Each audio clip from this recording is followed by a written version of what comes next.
Alors, je vois le récit médiatique qui nous est proposé pour accueillir cette nomination. Ça demeure au Conseil des ministres. Elle prendra ses fonctions dans quelques semaines. D'accord. Alors, comment ça nous est présenté? C'est en fait la compétence absolue qui serait nommée à la présidence de la Cour des comptes. On nous dit, voilà la plus compétente d'entre tous, d'entre toutes. C'est la plus compétente. Donc, les adversaires, les partisans, la gauche, la droite, le centre reconnaîtraient en elle une femme si compétente que le poste lui reviendrait naturellement. Donc, on cherche à axer le débat sur les vertus personnelles de Mme Amélie de Montchalin.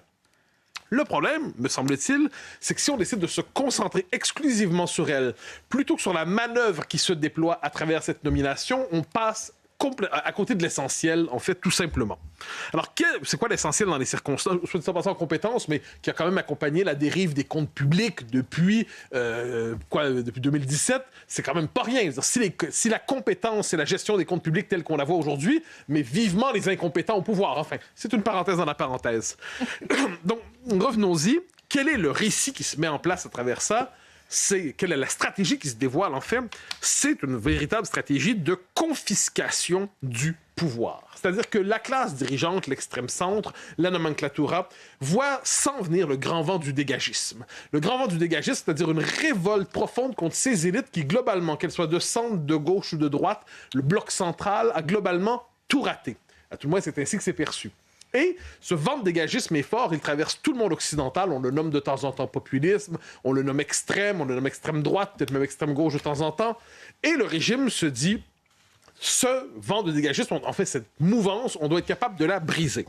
Qu'on s'entende bien, elle croit être capable de la briser politiquement. Quand on regarde l'ensemble des manœuvres, des réseaux sociaux, le contrôle des réseaux sociaux, à la fermeture d'une chaîne télé, à l'exécution juridique de Marine Le Pen, à la volonté d'assécher financièrement le RN, le régime se dit, on va être capable de mater l'insurrection constante dans le pays. Nous serons capables.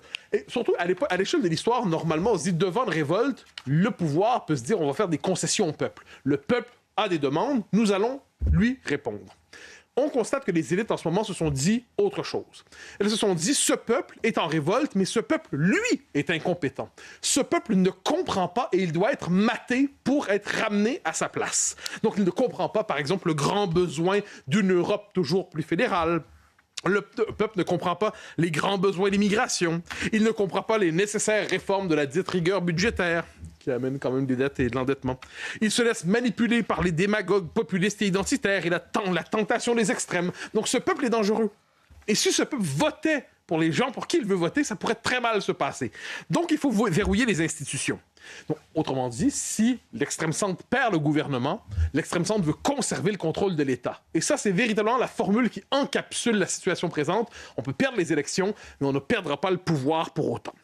Donc, comment on fait ça? En s'assurant que la clique, la mouvance dominante, s'empare de l'ensemble des institutions, quelles qu'elles soient. Et je me permets de vous raconter une conversation récente avec un intellectuel, je ne le nommerai pas, un intellectuel, on pourrait dire gauche, macroniste un temps, plus maintenant. Il m'expliquait, il dit, je sais, le RN veut faire son référendum sur l'immigration, mais vu le pouvoir que s'est donné le Conseil constitutionnel maintenant, il ne pourra pas le tenir, on décrétera que c'est illégal. Et s'il cherche à le faire néanmoins, eh bien, il se mettra dans l'illégalité. Nous avons, dit-il globalement, pas lui spécialement, modifié les institutions pour rendre illégale toute volonté référendaire s'appuyant sur le peuple. Et il disait cela avec une grande satisfaction. Il racontait à la manière d'une forme de vertu le verrouillage des institutions. Donc, nous sommes devant des gens qui nous ont dit globalement, le pouvoir doit nous appartenir, les institutions doivent nous appartenir, il faut verrouiller. Donc, si jamais néanmoins la tempête chassait la classe politique telle qu'on la connaît, le pouvoir appartient encore à l'extrême-centre, et peut-être dans l'attente du retour d'Emmanuel Macron en 2032, puisque c'est le fantasme de quelques-uns, je crois. Ne peut-on pas voir aussi dans cette séquence, Mathieu, l'illustration de ce que certains appellent la République des copains? J'ai même entendu la République des copains et des coquins, mais c'est une formule que je ne reprends pas à mon compte. Alors, ce qu'on voit effectivement, c'est que les fidèles du président, et les premiers fidèles même, sont nommés dans l'ensemble des fonctions importantes. Je me permets de nommer quelques nominations, et franchement, il y en aurait d'autres. Par exemple, qu'on pense, donc, Mme de Montchalin, présidente de la Cour des comptes, Richard Ferrand au Conseil constitutionnel, Stéphane Séjourné commissaire européen, Clément Beaune au commissariat à la stratégie et au plan. Franchement, il doit s'ennuyer, celui-là. Amélie Oudéa-Castéra, la présidente du Comité national olympique, et on pourrait en nommer d'autres. Et on verra pour la Banque de France bien. Donc, qu'est-ce qu'on voit à travers cela? Des nominations à la tonne de gens qui s'installent dans les institutions.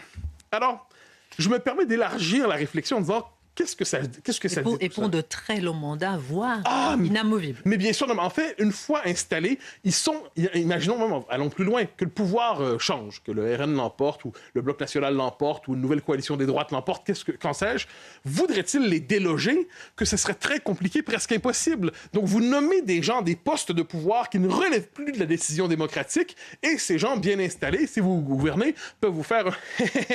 je me permets d'ajouter, conversation récente avec de jeunes énarques qui m'expliquaient que de leur expérience du pouvoir, surtout au ministère de l'Intérieur, si j'ai compris, c'est ce qu'on me rapporte. Les nominations se multiplient en ce moment sur le mode « il faut verrouiller les institutions » au cas, encore une fois, où on perdrait le pouvoir. Donc c'est une petite musique qu'on entend beaucoup. Alors, à travers ça, je me permets de faire un lien avec la séquence sur l'audiovisuel public dont on a parlé récemment. Qu'est-ce qu'on a découvert? On en parlait l'autre fois avec Charlotte aussi. Tant que le débat était sur l'idéologie, bon, ça ne les dérangeait pas. Quand on a vu qu'on touchait à d'immenses fortunes qui étaient rendues possibles parce que des gens s'appropriaient l'État, s'appropriaient les ressources de l'État pour faire de l'enrichissement privé, légal certes, mais on peut demander immoral, là c'est devenu scandaleux parce qu'on voyait que des gens s'étaient emparés des immenses ressources de l'État. De la même manière, est-ce qu'on pourrait se dire que le développement de la classe bureaucratique, les mille et une autorités de ci, de ça, les conseils de ci, de ça, ça favorise le développement de cette classe bureaucratique où on peut toujours recaser de mille manières des gens qui font carrière dans les palais de la République. Mais là, on nous dira, mais ils sont compétents. J'y reviens, c'est l'argument de tantôt, ils sont compétents. Vu l'état du pays aujourd'hui, très honnêtement, leur compétence, on peut quand même se dire que c'est une blague. Moi, je redéfinis ici la compétence dans le système qui est le nôtre. C'est la capacité à se mouvoir dans le système technocratique et bureaucratique sans jamais être responsable des résultats de son action. Qu'est-ce que c'est la compétence? C'est la possibilité de faire carrière en passant d'un poste à l'autre, toujours plus prestigieux, toujours plus payant, toujours plus intéressant, sans pour autant assumer la responsabilité de ses gestes. C'est de faire carrière dans l'appareil. Telle est la compétence dont on nous parle aujourd'hui. À tout le moins, c'est ainsi que je la comprends. Mais alors, Mathieu, si l'État est verrouillé juridiquement et administrativement, la France était condamnée à subir l'impuissance publique et politique. C'est ce que plusieurs ressentent. C'est-à-dire, vous savez, quand un État n'existe plus que pour fournir des privilèges à ceux qui s'en sont emparés, il y a à travers cela un petit parfum d'ancien régime. Les privilèges sans les devoirs, la richesse et la fortune sans la responsabilité, ça peut finir par exaspérer le commun des mortels. De la même manière, un État puissant, obèse, ventripotent, puissant, mais en fait impuissant quand vient le temps d'agir pour le pays, ça suscite une frustration démocratique réelle. Donc, devant cela, il n'est pas interdit de se dire que nous soyons témoins d'une forme de rupture profonde. Vous savez, quand une institution se calcifie, quand elle est grosse, lourde, mais n'est pas capable d'agir, eh bien, elle peut finir par se briser. Et l'histoire de France, et je le dis avec tristesse ici, donc ce n'est pas un appel à quoi que ce soit, l'histoire de France n'est pas étrangère à quelquefois au sursaut populaire violent. On a connu la séquence des Gilets jaunes il y a quelques années. Il n'est pas interdit de se dire que si, avec les années, si les années passent, on a encore cette caste qui se maintient au pouvoir avec un mélange d'autoritarisme et de mépris pour le commun des mortels, il n'est pas interdit qu'un jour tout cela éclate d'une manière ou de l'autre. Notez que dans l'histoire de France, c'est arrivé quelquefois, c'est même à l'origine de quelques redressements, 1958, reste à voir de quoi l'avenir sera fait, mais quoi qu'il en soit, aujourd'hui, on nous demande d'apprécier la compétence de Mme de Montchalin. Je l'apprécie telle que je l'ai définie.